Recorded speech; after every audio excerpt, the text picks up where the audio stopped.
Hi ನಮಸ್ತೆ ಎಲ್ಲರಿಗೂ welcome to ತನು ಸ್ವಯಂ ಅಡುಗೆ. ಇವತ್ತಿನ ರೆಸಿಪಿನಲ್ಲಿ ನೋಡ್ತಿರ್ಬೋದು, ನಾನಿಲ್ಲಿ ರಸ್ತೆಯಲ್ಲಿ ಬೀದಿ ಬದಿ ಸ್ಟೈಲ್ನಲ್ಲೆಲ್ಲ ಮಾಡ್ತಾರಲ್ಲ ಮಸಾಲ ಪುರಿ, ಆ ಟೇಸ್ಟ್ನಲ್ಲಿ ಮನೆಯಲ್ಲೇ ಸುಲಭವಾಗಿ ಯಾವ ರೀತಿ ಮಸಾಲ ಪುರಿ ಮಾಡೋದು ಅಂತ ತೋರಿಸ್ತಾ ಇದ್ದೀನಿ. ಇದೊಂದು ಪಕ್ಕಾ ಸ್ಟ್ರೀಟ್ ಸ್ಟೈಲ್ನಲ್ಲಿ ಮಾಡಿರುವಂಥದ್ದು. ಅವರು ಯಾವ ರೀತಿ ಮಾಡ್ತಾರೆ ಅನ್ನೋದನ್ನು ಕೇಳಿಕೊಂಡು ನಾನು ಈ ರೆಸಿಪಿನ ನಿಮಗೆ ತೋರಿಸ್ತಾ ಇದ್ದೀನಿ. ಬನ್ನಿ ಹಾಕಿದರೆ ಈ ಪರ್ಫೆಕ್ಟಾಗಿರುವಂಥ ಕ್ವಿಕ್ಕಾಗಿ ಮಾಡ್ಬೋದಾದಂಥ ಮಸಾಲ ಪುರಿ ರೆಸಿಪಿನ ಸ್ಟಾರ್ಟ್ ಮಾಡೋಣ. ನಾನಿಲ್ಲಿ ಒಂದು ಕುಕ್ಕರ್ನಲ್ಲಿ ನೋಡ್ತಿರ್ಬೋದು, ಇಲ್ಲಿ ಒಂದು 2 ದೊಡ್ಡ ಗಾತ್ರದ ಆಲೂಗೆಡ್ಡೆ, ಹಾಗೆ ಒಂದು 1/4 kg ಆಗುವಷ್ಟು ಅಥವಾ 1 ಕಪ್ ಆಗೋಷ್ಟು ಅಂದ್ಕೊಳ್ಳಿ. ಇದನ್ನು ನಾನು ಕುಕ್ಕರ್ನಲ್ಲಿ ಒಂದು 2 ವಿಷಲ್ನ ಕೂಗಿಸ್ಕೊಂಡು ಬಾಯ್ಲ್ ಮಾಡಿಕೊಂಡು ಇಟ್ಕೊಂಡಿದ್ದೀನಿ. ಇದನ್ನು ಸಪ್ರೇಟ್ ಮಾಡ್ಕೊಳ್ಳೋಣ. ಇವಾಗ ನೀರನ್ನು ಸಪ್ರೇಟ್ ಮಾಡ್ಕೊಳ್ಳಿ. ಸ್ವಲ್ಪ ನೀರನ್ನು ಉಳಿಸ್ಕೊಂಡು ನೋಡಿ, ಇಲ್ಲಿ ಬಟಾಣಿ ನಾನಿಲ್ಲಿ ಹಸಿರು ಫ್ರೆಶ್ ಬಟಾಣಿ ಬಳಸಿದ್ದೀನಿ. ನೀವು ಬೇಕಿದ್ರೆ ಒಣ ಬಟಾಣಿ ಏನಿದೆ ಪರ್ಫೆಕ್ಟಾಗಿ ಬರಬೇಕಂದ್ರೆ ನಿಮಗೆ ಒಣ ಬಟಾಣಿಯನ್ನೇ ಬಳಸಬೇಕಾಗುತ್ತೆ. ಒಣ ಬಟಾಣಿನ ಒಂದು ಓವರ್ ನೈಟ್ ನೆನೆಸಿಟ್ಟು ಬೆಳಗ್ಗೆ ಈ ಥರ ಕುಕ್ಕರ್ನಲ್ಲಿ ಒಂದು 4 ವಿಷಲ್ ಕೂಗಿಸಿದ್ರೆ ಚೆನ್ನಾಗಿ ಬೇಯುತ್ತೆ. ಇದರಲ್ಲಿ ನೋಡಿ, ಒಂದು ಅರ್ಧ ಭಾಗದಷ್ಟು, 1/4 ಭಾಗದಷ್ಟು ಈ ಆಲೂಗೆಡ್ಡೆ, ಹಾಗೆ ಒಂದು 2 ಸ್ಪೂನಷ್ಟು ಬಟಾಣಿನ ಸೈಡಲ್ಲಿ ಎತ್ತಿಟ್ಕೊಳ್ತೀನಿ. ಯಾಕೆ ಅಂತ ಆಮೇಲೆ ಹೇಳ್ತೀನಿ. ಇವಾಗ ಮಾಡೋದು ನೋಡೋಣ. ಒಂದು ಪಾತ್ರೆಗೆ ನೋಡಿಲಿ ಬಿಸಿ ಇಟ್ಕೊಂಡು ಮಸಾಲೆಯನ್ನು ಹಾಕ್ಕೊಳ್ತಾ ಇದ್ದೀನಿ. ನಾನು ಏನೇನು ಮಸಾಲೆ ಬಳಸಿದ್ದೀನಿ ಅನ್ನೋದನ್ನು ಇಲ್ಲೂ ಕೊಟ್ಟಿರ್ತೀನಿ ಸೈಡಲ್ಲಿ, ಅಥವಾ ಡಿಸ್ಕ್ರಿಪ್ಷನ್ ಬಾಕ್ಸ್ನಲ್ಲಿ ನೀವು ಡೀಟೇಲಾಗಿ ಇಲ್ಲಿ ಏನೇನು ಬಳಸಿದ್ದೀನಿ ಅನ್ನೋದನ್ನು ನಾನು ಎಕ್ಸ್ಪ್ಲೇನ್ ಮಾಡಿರ್ತೀನಿ. ಅಲ್ಲಿ ಕೂಡ ನೀವು ನೋಡ್ಕೊಳ್ಬೋದು. ಮಾಡಬೇಕು ಅಂದ್ಕೊಂಡ್ರೆ ಈ ಮಸಾಲೆಗಳನ್ನಿದೆ ಚೆನ್ನಾಗಿ ಡ್ರೈ ರೋಸ್ಟ್ ಮಾಡ್ಕೊಳ್ಳಿ. ಇದ್ರ ಜೊತೆಗೆ ಶುಂಠಿ ಹಾಗೆ ಬೆಳ್ಳುಳ್ಳಿ ಹಾಕ್ಕೊಳ್ತಾ ಇದ್ದೀನಿ. ಒಂದು ಅರ್ಧ ಇಂಚಿನಷ್ಟು ಶುಂಠಿ, 1 ಗೆಡ್ಡೆ ಬೆಳ್ಳುಳ್ಳಿ, ಒಂದು ಚಿಕ್ಕ ಗಾತ್ರದ ಈರುಳ್ಳಿ ಕೂಡ ಹಾಕ್ಕೊಂಡಿದ್ದೀನಿ. ಹಾಗೆ ಚಿಕ್ಕ ಗಾತ್ರದ 1 ಟೊಮೆಟೊನ ಸಣ್ಣದಾಗಿ ಕಟ್ ಮಾಡ್ಕೊಂಡು ಹಾಕ್ಕೊಂಡಿದ್ದೀನಿ. ಇದನ್ನು ಕೂಡ ಅಷ್ಟೇ ತುಂಬ ಸಾಫ್ಟ್ ಆಗೋವರೆಗೂ ಫ್ರೈ ಮಾಡ್ಕೊಳ್ಬೇಕಾಗತ್ತೆ. ಸ್ವಲ್ಪ ಎಣ್ಣೆಯನ್ನು ಹಾಕ್ಕೊಂಡು ಫ್ರೈ ಮಾಡ್ಕೊಳ್ಳಿ. ಅವಾಗ ಚೆನ್ನಾಗಿ ಬೇಗನೆ ಫ್ರೈ ಆಗುತ್ತೆ. ಈರುಳ್ಳಿ ಎಲ್ಲ ಸ್ವಲ್ಪ ಕಲರ್ ಚೇಂಜ್ ಆಗಬೇಕು, ಟ್ರಾನ್ಸ್ಪರೆಂಟ್ ಆಗೋವರೆಗೂ ಫ್ರೈ ಮಾಡ್ಕೊಳ್ಳಿ. ಹಾಗೆಯೇ ಇಲ್ಲಿ ಒಂದು 3ರಿಂದ 4 ಹಸಿಮೆಣಸಿನ್ಕಾಯಿ ಕೂಡ ನಾನಿಲ್ಲಿ ಹಾಕಿದ್ದೀನಿ. ನಾನಿವಾಗ ತೋರಿಸುವಂಥ ವಿಧಾನ ಏನಿದೆ ಮಸಾಲ ಪುರಿದು, ಇದೊಂದು ಪರ್ಫೆಕ್ಟಾಗಿರುವಂಥ ರೆಸಿಪಿ ಅಂತ ಹೇಳ್ಬೋದು. ಹೊರಗಡೆ ಎಲ್ಲ ಅವ್ರು ಮಾಡ್ತಾರಲ್ಲ ಅದೇ ಟೇಸ್ಟ್ ಬರುತ್ತೆ. ಈ ಥರ ಮಾಡಿದ್ರೆ ಅವರು ಇದೇ ಥರ ಮಾಡಿದ್ರಿಂದಲೇ ಆ ಟೇಸ್ಟ್ ಇಲ್ಲಿ ನಿಮಗೆ ಬರುತ್ತೆ. ಸೊ ನೋಡಿ, ಇದಕ್ಕೆ ಚೆನ್ನಾಗಿ ಫ್ರೈ ಆದಮೇಲೆ ಸ್ವಲ್ಪ ಪುದೀನ ಸೊಪ್ಪು ಹಾಕ್ಕೊಳ್ತಾ ಇದ್ದೀನಿ. ಹಾಗೆ ಕೊತ್ತಂಬರಿ ಸೊಪ್ಪು ಕೂಡ ಹಾಕ್ಕೊಂಡಿದ್ದೀನಿ. ಇದನ್ನು ಇವಾಗ ಪೂರ್ತಿ ತಣ್ಣಗಾದ್ಮೇಲೆ ಮಿಕ್ಸರ್ ಜಾರ್ಗೆ ಹಾಕ್ಕೊಂಡು ನಾನಿಲ್ಲಿ ರುಬ್ಕೊಳ್ತೀನಿ. ಇವಾಗ ನೋಡಿ, ಬಿಸಿ ಇದೆ. ತಣ್ಣಗಾದ್ಮೇಲೆ ಇದನ್ನು ನುಣ್ಣಗೆ ರುಬ್ಕೊಳ್ಬೇಕಾಗತ್ತೆ. ಎಷ್ಟಾಗುತ್ತೋ ಅಷ್ಟು ನುಣ್ಣಗೆ ರುಬ್ಕೊಳ್ಳಿ. ಇದ್ರ ಜೊತೆಗೆ ನೋಡಿ, ನಾನಿಲ್ಲಿ ಆವಾಗಲೇ ತೆಗೆದಿಟ್ಕೊಂಡಂಥ ಆಲೂಗೆಡ್ಡೆ ಹಾಗೆ ಬಟಾಣಿ ಏನಿದೆ ಅದನ್ನು ಕೂಡ ಸೇರಿಸ್ಕೊಂಡು ರುಬ್ಕೊಳ್ಬೇಕಾಗತ್ತೆ. ಅದುವಾಗ ನಿಮಗೆ ತಿಕ್ಕಾಗಿರುವಂಥ ಗ್ರೇವಿ ರೆಡಿ ಆಗುತ್ತೆ.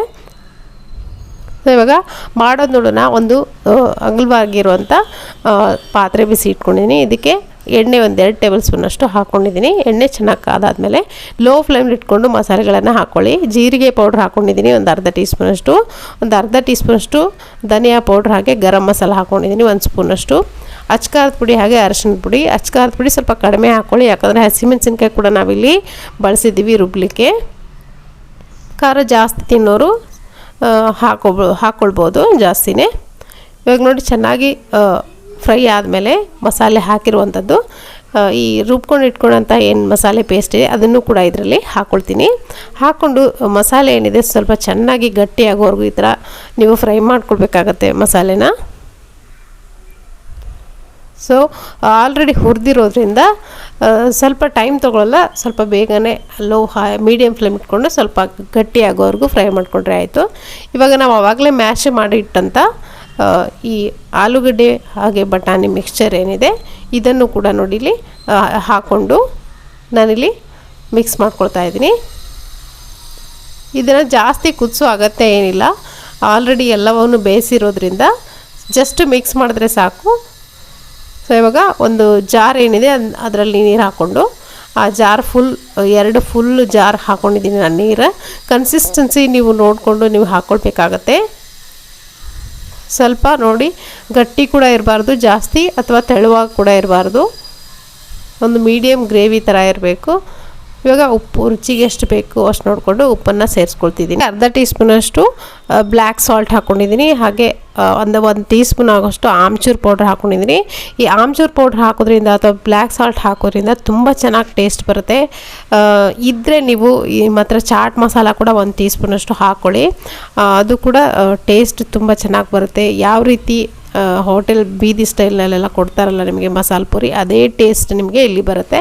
ಇವಾಗ ನೋಡ್ತಿರೋದು ಮಸಾಲೆ ಹಾಕಿ ಒಂದು ಕುದಿ ಬರೆಸಿ ನೋಡಿ ಆಫ್ ಮಾಡ್ತಿದ್ದೀನಿ ಫ್ಲೇಮನ್ನು. ಇದು ಇವಾಗ ರೆಡಿ ಆಯಿತು. ಇಷ್ಟು ಸಾಕು ನಮಗೆ. ಇವಾಗ ಮಾಡೋದು ನೋಡೋಣ ಮಸಾಲೆ ಪುರಿನ. ಪೂರಿ ರೆಸಿಪಿ ಆಲ್ರೆಡಿ ನಮ್ಮ ಚಾನಲಲ್ಲಿ ಅಪ್ಲೋಡ್ ಆಗಿದೆ. ಬೇಕಿದ್ರೆ ಇಲ್ಲಿ ಮೇಲ್ಗಡೆ ಐ ಕಾರ್ಡಲ್ಲಿ ಕೊಟ್ಟಿರ್ತೀನಿ ಅಥವಾ ಲಿಂಕ್ ಕೊಟ್ಟಿರ್ತೀನಿ, ಡಿಸ್ಕ್ರಿಪ್ಷನಲ್ಲಿ ಚೆಕ್ ಮಾಡ್ಬೋದು. ಇವಾಗ ನೋಡಿ ನಿಮಗೆ ರೆಡಿ ಪೂರಿ ಸಿಗುತ್ತೆ ಮಾರ್ಕೆಟ್ನಲ್ಲಿ ಈಸಿಯಾಗಿ.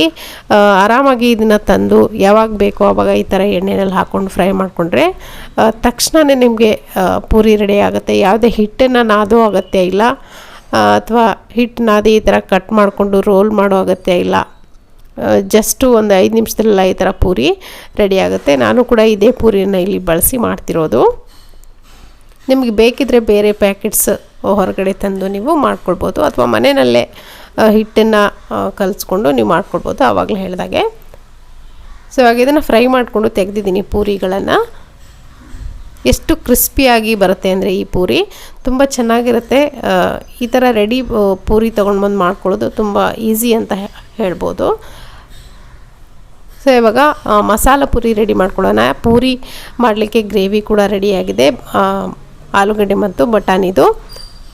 ನಾನಿಲ್ಲಿ ಒಂದು ಪ್ಲೇಟ್ಗೆ ಒಂದು 4ರಿಂದ 5 ಪೂರಿಗಳನ್ನು ಈ ಥರ ಕಟ್ ಮಾಡಿಕೊಂಡು ಪುಡಿ ಮಾಡಿಕೊಂಡು ಹಾಕ್ಕೊಂಡಿದ್ದೀನಿ. ಪೂರ್ತಿಯಾಗಿ ಪುಡಿ ಮಾಡ್ಕೊಳ್ಬೇಡಿ, ಜಸ್ಟು ಈ ಥರ ಕೈಯಿಂದ ಪ್ರೆಸ್ ಮಾಡಿದರೆ ಎಷ್ಟು ಪುಡಿ ಆಗುತ್ತೋ ಅಷ್ಟು ಮಾತ್ರ ಮಾಡ್ಕೊಳ್ಳಿ. ಒಂದು 4ರಿಂದ 5 ಪೂರಿಗಳನ್ನ ಕಟ್ ಮಾಡಿಕೊಂಡು ಹಾಕ್ಕೊಂಡಿದ್ದೀನಿ. ಮೇಲ್ಗಡೆ ನಾವು ಮಾಡಿಟ್ಕೊಂಡಂಥ ಏನು ಗ್ರೇವಿ ಏನಿದೆ ಬಟಾಣಿದು ಮಸಾಲ ಪೂರಿದು ಅದನ್ನು ಹಾಕ್ಕೊಳ್ಳಿ. ನೋಡಿ ಪೂರ್ತಿಯಾಗಿ ಈ ಪೂರಿ ಕವರ್ ಆಗಬೇಕು ಮೇಲ್ಗಡೆ, ಅಷ್ಟು ನೀವು ಹಾಕ್ಕೊಂಡಿದ್ದೀನಿ. ನಾಳೆ ಒಂದು 2ರಿಂದ 3 ಸೌಟ್ ಹಾಕ್ಕೊಂಡಿದ್ದೀನಿ. ಮೇಲ್ಗಡೆ ನೋಡಿ ತುರಿದಂಥ ಕ್ಯಾರೆಟ್ ಹಾಗೆ ಕೊತ್ತಂಬರಿ ಸೊಪ್ಪನ್ನು ಮಿಕ್ಸ್ ಮಾಡಿ ಇಟ್ಕೊಂಡಿದ್ದೀನಿ, ಅದನ್ನು ಹಾಕ್ಕೊಳ್ತಿದ್ದೀನಿ. ಹಾಗೆ ಸಣ್ಣದಾಗಿ ಕಟ್ ಇಟ್ಕೊಂಡಂಥ ಈರುಳ್ಳಿ ಕೂಡ ಮೇಲ್ಗಡೆ ಹಾಕ್ಕೊಳ್ಳಿ. ಜೊತೆಗೆ ನಾನಿಲ್ಲಿ ಸೇವ್ ಹಾಕ್ಕೊಳ್ತಾ ಇದ್ದೀನಿ. ನಿಮ್ಮ ಹತ್ರ ಯಾವ ಸೇವ್ ಇರುತ್ತೋ ಮನೆಯಲ್ಲಿ ಅದನ್ನೇ ಬಳಸಿ, ತುಂಬ ಟೇಸ್ಟಿಯಾಗಿ ಬರುತ್ತೆ. ಇದೇ ಸೇವ್ ಬೇಕಂತೇನಿಲ್ಲ. ಮೇಲ್ಗಡೆ ಸ್ವಲ್ಪ ಮಸಾಲ, ಗರಂ ಮಸಾಲ ಹಾಗೆ ಖಾರದ ಪುಡಿನ ಸ್ಪ್ರಿಂಕಲ್ ಮಾಡಿದ್ದೀನಿ.